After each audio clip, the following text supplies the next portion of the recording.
Le prochain discours a pour titre le service pour l'humanité, un des moyens pour être le meilleur des peuples. Distingués invités du Messie promis, assalamu alaikum wa rahmatullah.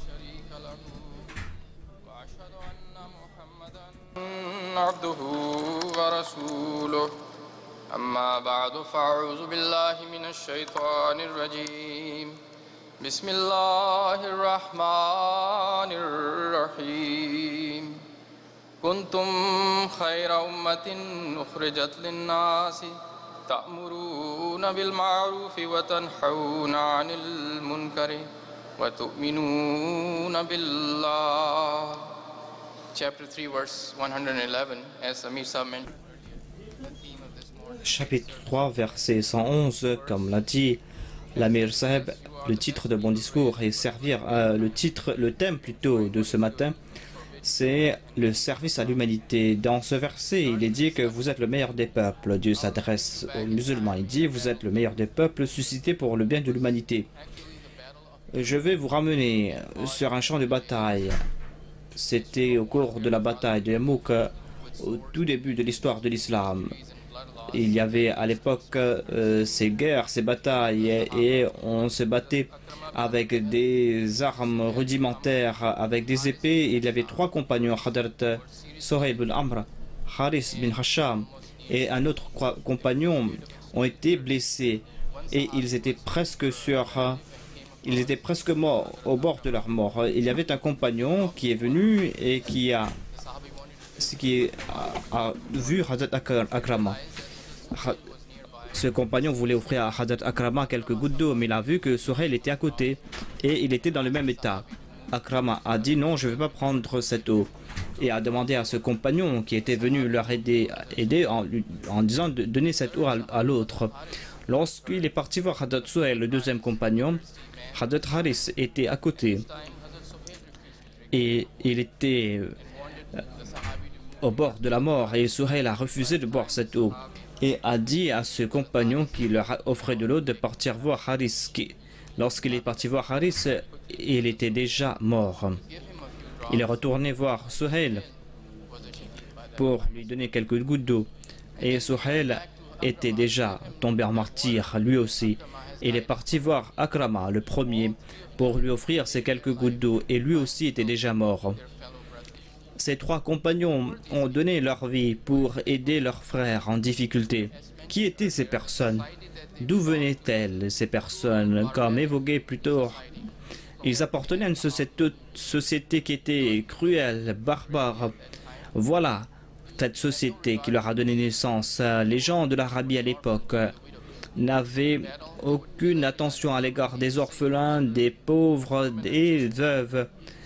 Et ils tuaient tout le monde sur le champ de bataille, sans faire de distinction entre les malades, les femmes, les enfants. Mais quelque chose a changé en raison de l'avènement du saint prophète Mohammed sallallahu alayhi wa sallam.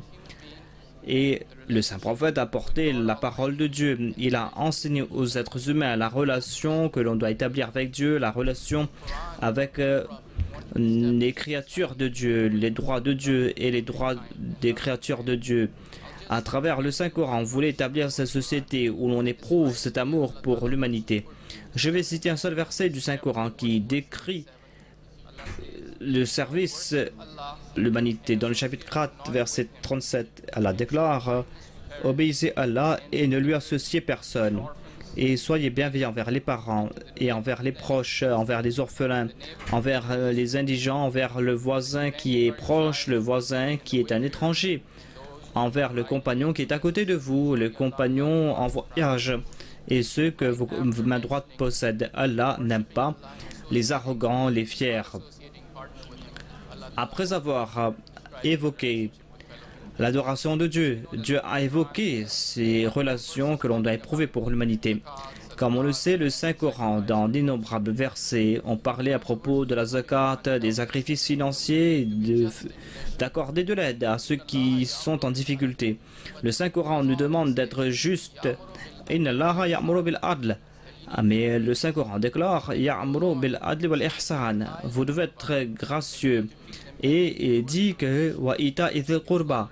Vous devez traiter les autres comme s'ils étaient vos proches parents, comme si c'était vos relations de sang. Et on ne parle pas de musulmans, on ne parle pas d'une religion quelconque, mais on parle de l'humanité tout entière. Le Saint-Coran nous enseigne que servir l'humanité va nous rapprocher de Dieu. Je vais citer un hadith Qudsi. Allah, le Tout-Puissant, a dit au fils d'Adam, au jour du jugement, alors quand j'étais malade, tu n'étais pas occupé de moi. Le fils d'Adam va dire, mon Dieu, comment est-ce que j'aurais pu t'aider? Toi, tu es le Seigneur de tous les mondes. Allah va déclarer, est-ce que tu ne savais pas qu'un de mes serviteurs était malade et tu ne t'es pas occupé de lui? Si tu t'étais occupé de lui, tu aurais constaté que j'étais proche de lui. Au fils d'Adam, une fois je t'ai demandé de quoi manger, mais l'homme va dire, comment est-ce que je peux te nourrir, toi, le Seigneur de tous les mondes? Allah a déclaré, un de mes serviteurs avait faim et t'avais demandé à manger. Si tu lui avais accordé cette nourriture, tu m'aurais trouvé à côté de lui. Mon fils d'Adam, tu ne m'as pas donné de l'eau lorsque j'avais soif. L'homme va répondre, comment est-ce que j'aurais pu te donner à boire alors que tu es le Seigneur de tous les mondes? Dieu va dire qu'un de mes serviteurs t'a demandé de l'eau à boire. Si tu l'avais aidé, tu l'aurais trouvé tout près. Ainsi, il y a les droits de Dieu et les droits des créatures de Dieu qui sont en train de se rapprocher lorsqu'on s'occupe de ses proches et lorsqu'on s'occupe d'autrui. Le saint prophète Mohammed lui a prouvé donc son amour pour l'humanité même avant la révélation de ce verset. Wa ma arsalnaka illa rahmatan lil alamin. Le précédent orateur a parlé à propos du saint prophète, de sa relation avec les autres. Même lorsqu'il était en difficulté. On sait très bien lorsqu'il était dans les rues de Taïf et on lui a envoyé des cailloux, mais il a pardonné toutes ces personnes. Mais en fin de compte, lorsqu'il est entré en conquérant la Mecque, il a déclaré la tathrib alaykum al-yawm. Et lorsqu'il était sur son lit de mort, il demandait à ses compagnons de respecter les engagements et de servir l'humanité. Ainsi, il a protégé l'humanité. Les musulmans ont établi cette société afin de protéger, afin de défendre les droits des autres, les droits des pauvres, des orphelins, des indigents, de ces personnes qui avaient besoin de cette communauté. La communauté était là pour aider toutes ces personnes en difficulté.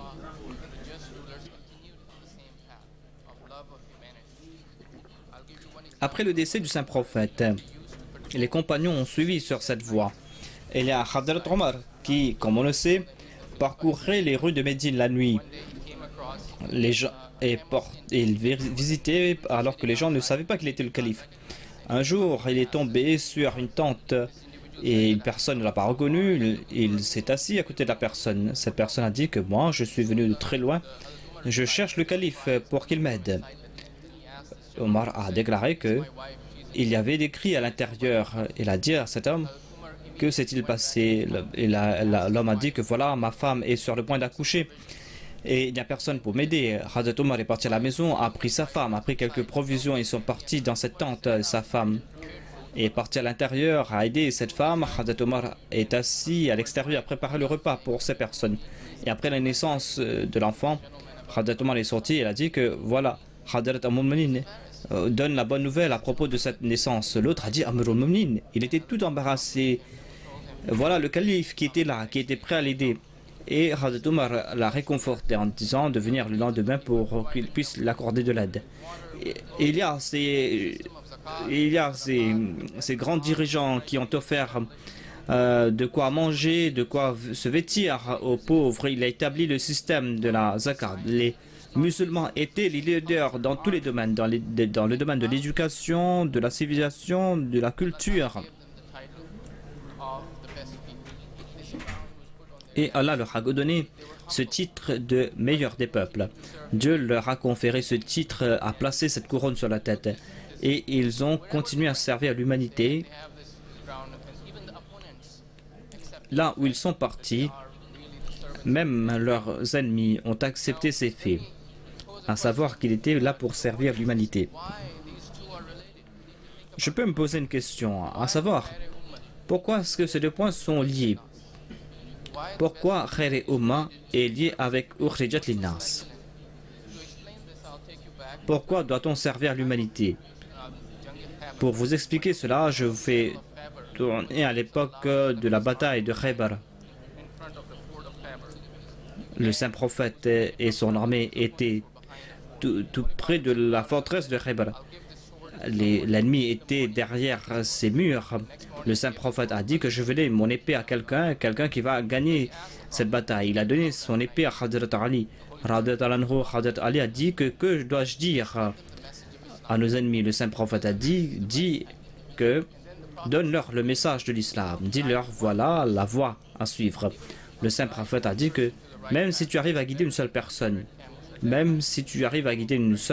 sur la voie droite, ce sera le meilleur que les chameaux que 10 ou 100 chameaux rouges. Ainsi, le saint prophète Mohammed a déclaré que si tu pourrais enlever le châtiment de l'au-delà à une personne, ce sera le plus grand service à rendre. Si tu enlèves la fin de quelqu'un, tu vas enlever la fin de cette personne. Mais si tu protèges quelqu'un du châtiment d'ici-bas dans l'au-delà, ce sera la meilleure chose que tu pourras faire. Malheureusement, les musulmans ont oublié ce message qui leur a été donné. Et au lieu d'être de ceux qui aident les autres, ils ont commencé à faire souffrir les autres. Ils sont devenus violents, ils se sont transformés en terroristes. Ils ne sont plus des leaders, au contraire, ils ne sont plus de leaders aujourd'hui. Allah n'a pas oublié les musulmans, Allah n'a pas oublié le message du saint prophète Mohammed sallallahu alayhi wa sallam. Et il y a eu cette aube qui s'est levée, al-Fajr, où les anges sont descendus, et est venu le Messie premier alayhi salam. Il a présenté le vrai visage de l'islam, encore une fois. Il nous a donné les enseignements de Dieu. Il nous a enseigné le devoir envers Dieu et envers autrui. Vous avez pu lire la traduction de ce qu'a dit le Messie premier. Il a déclaré que je m'adresse aux musulmans, aux chrétiens, aux hindous. Je leur dis que moi, je n'ai pas d'ennemis. Je suis là pour servir l'humanité. J'ai un grand amour pour l'humanité, tout comme une mère a de l'amour pour ses enfants, ou même un plus grand amour pour ses enfants. Je dis aux chrétiens, aux hindous, aux arias, je leur dis que je n'ai pas de haine à l'égard de personne. Au contraire, j'éprouve un grand amour pour l'humanité, un amour plus grand qu'éprouve une mère pour ses enfants. Elle a dit que on doit servir l'humanité, on doit avoir de la sympathie pour l'humanité et on doit partager leurs craintes. On peut souffrir pour apporter le confort des autres. On doit souffrir pour accorder le confort. On doit aussi faire l'expérience de la tristesse pour servir les autres. Il a dit que même si je suis en train de prier, dit le Messie premier, si j'entends que quelqu'un est en train de souffrir, je préfère cesser de prier pour aider les autres. C'est pas parce qu'il n'aimait pas la prière, mais il voulait nous donner ce message, à savoir que nous devons nous occuper de ceux qui sont dans le besoin. Il a mis en place le système d'Al-Wasiya pour servir l'humanité.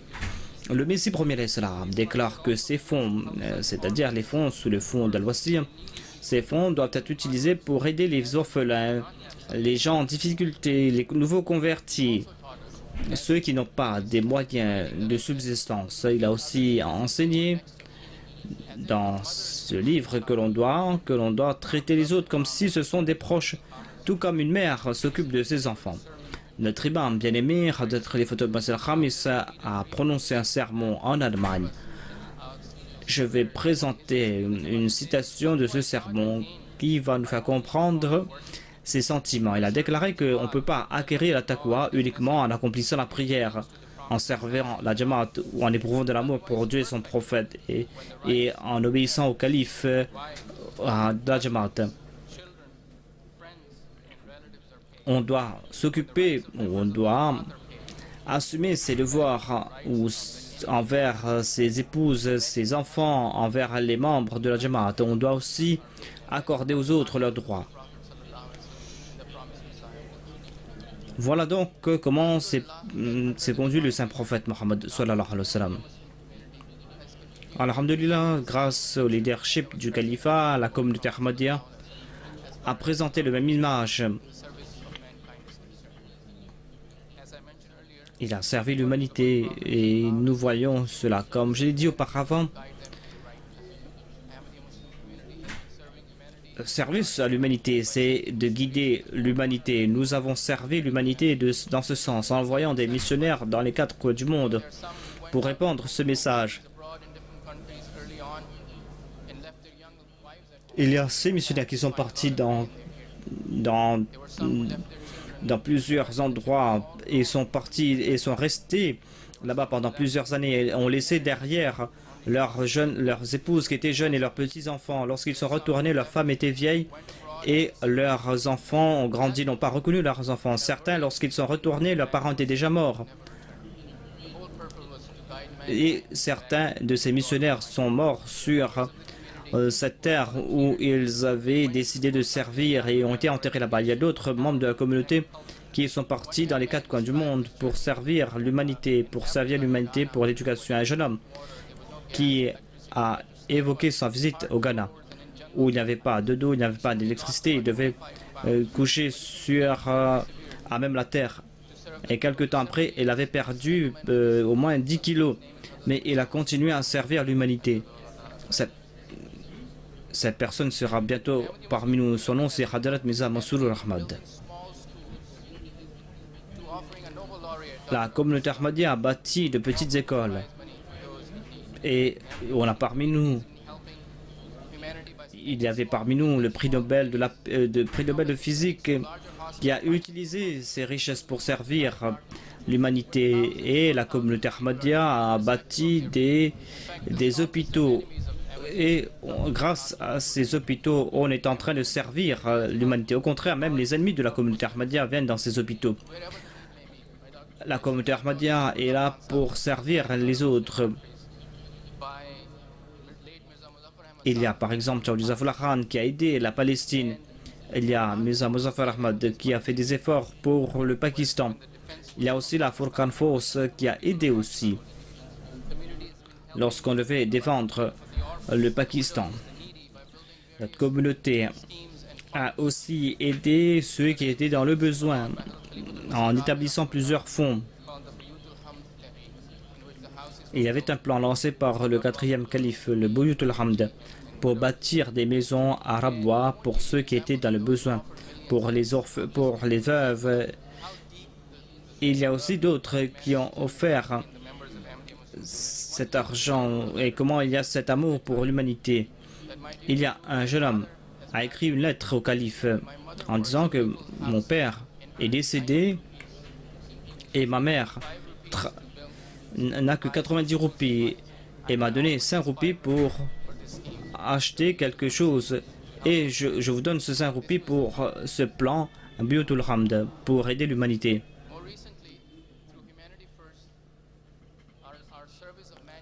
Récemment, par l'entremise de Humanity First, nous avons servi l'humanité de manière exponentielle.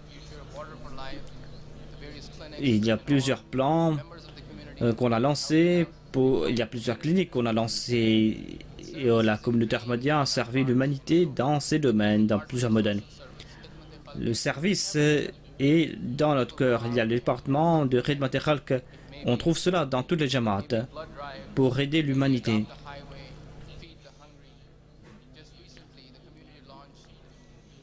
Il y a plusieurs plans qu'on a lancés. Récemment, on a lancé un autre plan, le Muslim for Life, pour aider. On a ainsi aidé plus de 30 000 personnes. Et on a collecté 10 000 litres de sang. Et il y a des centaines de milliers de volontaires qui sont en train de servir l'humanité. Et il y a d'autres volontaires qui sont quelque part, qui sont en train de nettoyer pour nous servir. Voilà donc le service à l'humanité.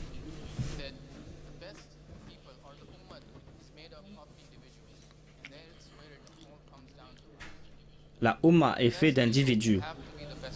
Et cela se tourne vers nous. Pour être le meilleur de l'humanité, nous devons être de meilleurs individus. Nous devons montrer de la compassion et de l'amour pour l'humanité. Pourquoi envoyer quelqu'un servir les autres?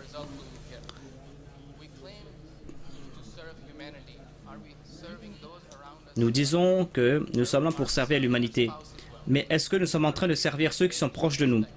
Est-ce qu'on est en train de bien s'occuper de nos femmes? Est-ce que nous sommes en train de bien traiter nos parents?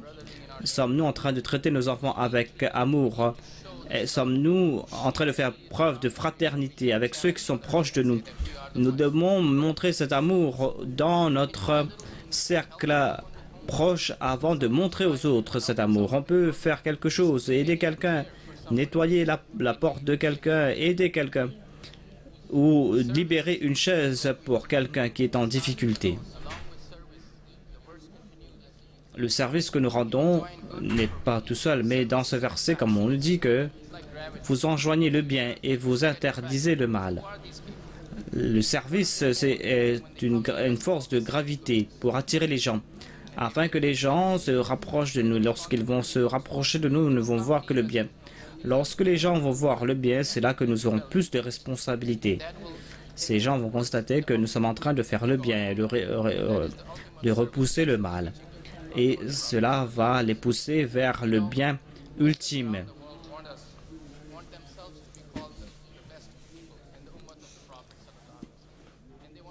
Les musulmans désirent être les meilleurs des peuples et veulent exclure les autres et nous exclure nous aussi. Plus vous aimez être, plus vous voulez être de la Ummah du Saint-Prophète, plus vous allez devoir aider les autres. Le Saint-Coran nous dit que vous ne pouvez pas être le meilleur des peuples pour répandre le mal. Seule la communauté ahmadiyya est en train de répandre ce bien, tout comme l'avait fait le Saint-Prophète Mohammed, paix soit lui. Aujourd'hui, on s'est moqué de l'islam.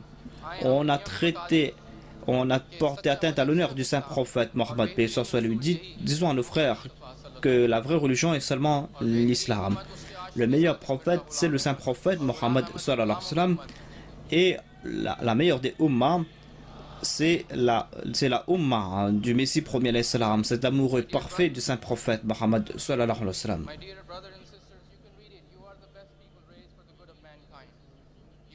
Vous pouvez lire cela. Vous êtes le meilleur peuple suscité pour l'humanité. Vous enjoignez le bien et vous interdisez le mal. Et vous croyez en Allah. Nous sommes fiers de cette déclaration. Mais en toute humilité, nous allons montrer cet amour pour l'humanité aux autres.